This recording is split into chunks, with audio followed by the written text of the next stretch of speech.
So yeah, now we're on the subject of Shlomo. We could talk about his father, Right. and we can segue nicely to Tehillim. Yeah.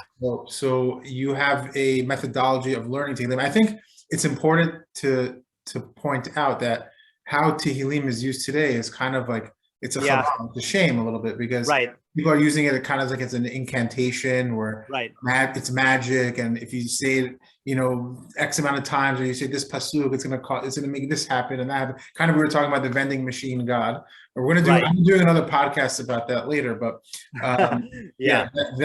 that to me is like you're losing out on what these beautiful teachings are. So you want to explain your appreciation of Tehillim. Yeah, sure. So I actually do, by the way, have a couple of introductory articles on Tehillim. One is a written out methodology step-by-step guide. I also have one about how not to say Tehillim, which focuses on what you're talking about. And then I actually have a post that's kind of like an article that's like a work in progress of, without going into it now, like you could be violating Isurim by saying Tehillim for the sick, right?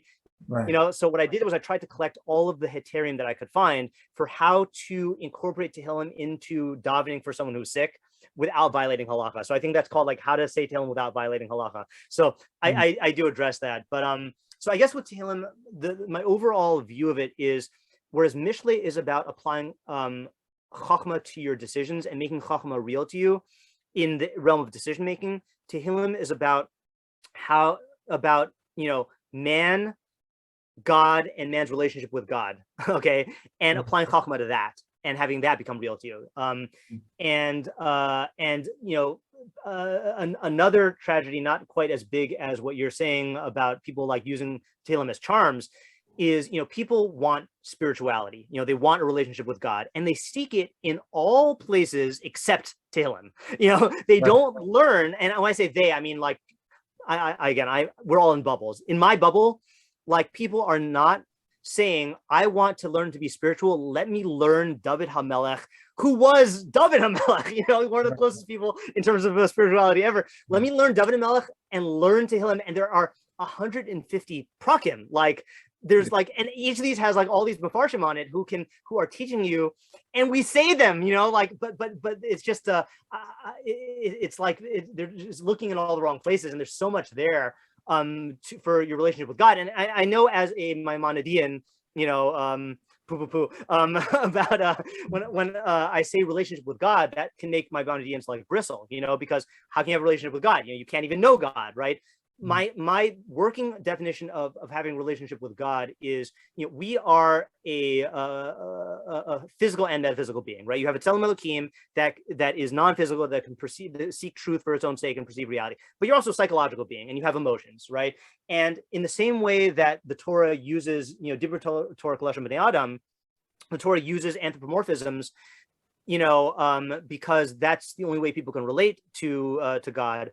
And eventually we strip away the literal meaning. Yes. Still, at the end of the day, we can't say anything about God. L'cha dumi asahila, to use silence as praise. So the question is, what happens to your emotions, right? So if you just neglect your emotions and you just let your emotions run wild, where are they going to go? They're going to go to Avodah Zarah. They're either going to go to Avodah Zarah of worshiping something else. They're going to go to Avodah Zarah of making your ideas about God corrupt, or they're going to go into self-worship. So what you have to do is you have to take your emotions and you have to not just get the right ideas about God. You have to bring your emotions in line with those ideas about God. So intellectually we know Ein Od Milvado, and that God is the ultimate reality, and everything else is a contingent existence, and everything that exists in line with God's chachma, or if you prefer, His will, and so we know that intellectually, but at the end of the day, like, people still attribute their successes to themselves, and they still trust their fellow human being. So your emotions are not in line with your mind, and so Tehillim is there to reprogram your emotions to get them to be in line with your knowledge of God, which ultimately is going to be nothing. But it's also, ultimately, we can't know God directly. You can only know God through His actions. And much of Tehillim focuses on how we relate to the world around us. All of Ashrei, is or not all of Ashrei. The second half of Ashrei is about how to relate to the natural world. Many prakim of Tehillim are like that. So you really reprogram your emotions to to be, as accurate as possible in the way that they relate to your Yedias Hashem. That's like what I mean by relationship with God. I haven't even said the methodology yet. That's just what I hold the book is about. But is that clear? That's very clear. I think that also if we look at David HaMelech's own life, he wasn't reading incantations when his child was sick. Right. Yeah, I heard that someone made that point recently. I thought that was a great point. Yeah. I mean, if the author of Tehillim doesn't do the thing that everyone's doing, so that kind of raise a red flag for people. Right. But, so in terms of the method, so there are, I'd say, two methods that I use. Okay, one is adapted from a book by another influential thinker who really person who introduced me to philosophy is Mortimer J. Adler. Okay, and I think, I don't know who it started with, but Rabbi Maruf's friend and chavrusa, Rabbi Yehuda Rappaport, they went to high school together. So Rabbi Rappaport is the one who introduced me to Mortimer Adler. And the first Adler book I read was How to Read a Book. Okay. And it's a methodology of reading, but I think at the end of the book, he boils it down to 4 questions. Again, it's a whole book on it, but if you had to boil it down to 4 questions that every reader should ask about all nonfiction that they read. Okay, and this fiction is a different matter, but not all nonfiction. For fiction, talk to my brother. But for nonfiction, is you're reading a book. So what is this about as a whole? What is this saying as a whole?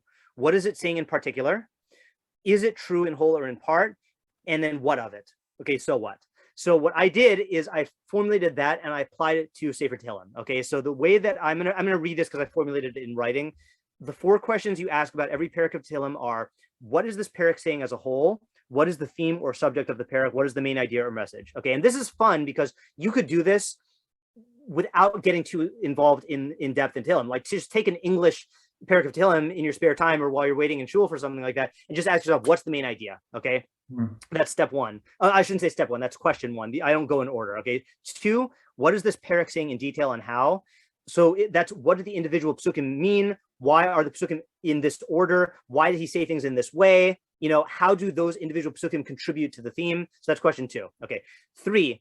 Is this parak true in whole or in part? Now, obviously, we hold that Tehillim is written by with Ruach HaKodesh, and we assume it's true. However, I borrowed Adler's formulations here. It is not enough to rely on David's authority. We must be convinced to the satisfaction of our own minds to the point where we can convincingly explain and ideally rationally demonstrate these ideas to someone else, and that's like Einstein's test. Like, if you can't explain your idea to a barmaid, I guess barmaids were like uneducated in his day, then you don't really understand it. And my litmus test, is I stole this from Moshe Rabbeinu, that, he says that you should, it's coming up in 2 parshios in Va'eschanan, that let me get the exact quote so I don't misquote a pasuk. Just one second. This is in Perek Daled, pasuk Vav. Ushmartem v'asisem kihi chachmaschem v'ivinaschem le'enei ha'amim asher yishmeun es kol hachukim ha'ele v'amru rak am chacham v'navan hagoy hagadol hazeh. So you should guard them and do them because it is your wisdom and your understanding in the eyes of the people, of the nations, who will hear all of these chukim and say, what a wise and understanding nation is this great nation, right? So, I mean, this whole question of how can they say that about the chukim? But the point is, and I emphasize this to my students all the time, you should be able to take any idea in Judaism, and if you had a non-Jew who doesn't know anything about Judaism but is not crazy biased, you should be able to explain it to them in 1 to 4 sentences and elicit a response of rak am chacham v'navan hagoy hagadol hazeh. So you could that's the goal here of both in terms of understanding the idea of as a whole, and ideally being able to explain it to someone who's open-minded in a way that makes them say, wow, that makes a lot of sense. So that's is it true in whole or in part? And yeah, if David says it, of course I believe it's true, but that doesn't mean I'm convinced. I'm not just going to accept his authority. And then the last question is, what of it? What is the purpose of the parak? What effect is this supposed to have on us? How are we supposed to change our lives or our relationship with Hashem?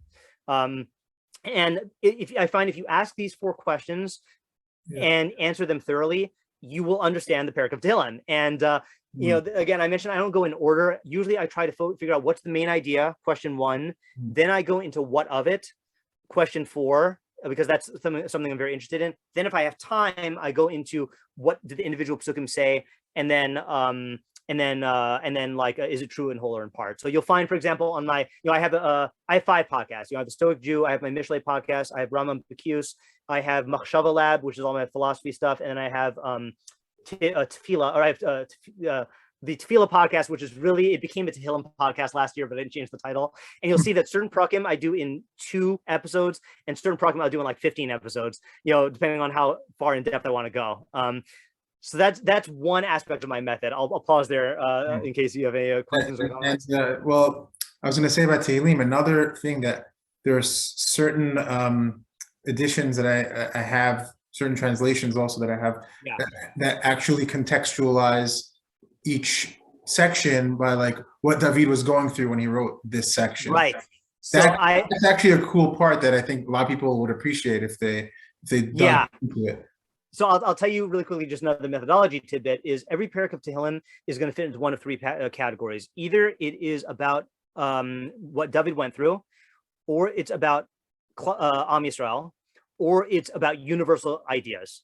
All right. So for example, Ashrei is clearly about universal ideas, like on a plain shot level, right? It's a Barki Nafshi is about universal ideas. Psukim that introduce it, like, this is when David was running from Avshalom, that's clearly about himself. And then other prakim are harder to tell. And the Mefarshim will often debate about, like, they'll say you could learn this as being about Klal Yisrael at the time of Mashiach, or about David personally when he was establishing his Malchus, So it's very handy to have that context. I have a big gap in my Jewish education. Since I was never a Jewish child, I did not learn Nevi'im Rishonim, So I'm trying to go back and I actually started a summer project to learn through Sefer Shmuel from David and on, just so I can get that information. So I'm gonna have to get that recommendation for you from you later on about like what are some tools to like contextualize it, because right now, like, I feel crippled in that area. Sure. And you mentioned